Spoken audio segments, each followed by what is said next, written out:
Welcome back. Well, which organization is more dangerous to Americans, ISIS or the NRA? Well, that was the question posed by one professor emeritus at the University of Missouri. George Kennedy's comments sparking some outrage from Second Amendment advocates, as you might suspect, and gun owners. One of them joins us now. That's right. Fox News contributor, radio show host, David Webb. What do you think about this, Professor? Morning. Well, wow.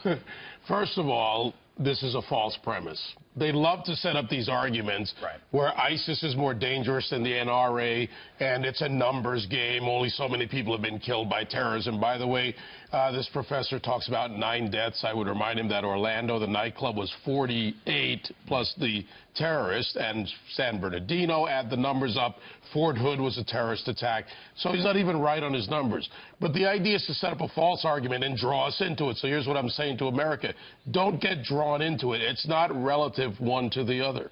I think that, you know, if we're going to take a look at his argument for a moment and you see it in his own words, I had similar questions to you. Is like, what do you mean by this? Professor Kennedy saying, what makes the NRA so feared is its willingness to spend heavily and campaign aggressively in pursuit of its goal of removing all restrictions on the possession and use of firearms just about anywhere by just about anyone. It seems to me, David, you could make one argument and make the other argument, but putting the two together doesn't necessarily make sense. Right, and frankly, patently false. Everything he just said about the NRA. The NRA advocates for proper training, proper laws, proper law enforcement, and obeying the laws as they exist under the Second Amendment. They're not for the wild, wild west, as they like to put it out there in these little elitist theories. It sounds like the university is not trying to claim him, saying, well, he's not actually an employee of ours. Right? Keeping their distance, he's a retired Well, then you'd have to ask yourself the question, why would a university want to distance itself from a professor who clearly is attached to them? Apparently, they don't even agree because they realize that the majority of Americans, regardless of party, don't agree with this kind of extremist rhetoric. Yeah. It's an old argument that the odds of a terror attack are so low. You know, the odds is like being struck by lightning.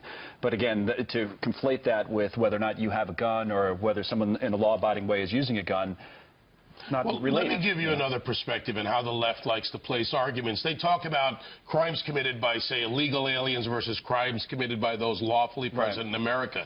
You don't use that comparison either. The fact is, if you remove the crimes committed by illegal aliens from the picture, you have less crimes being committed.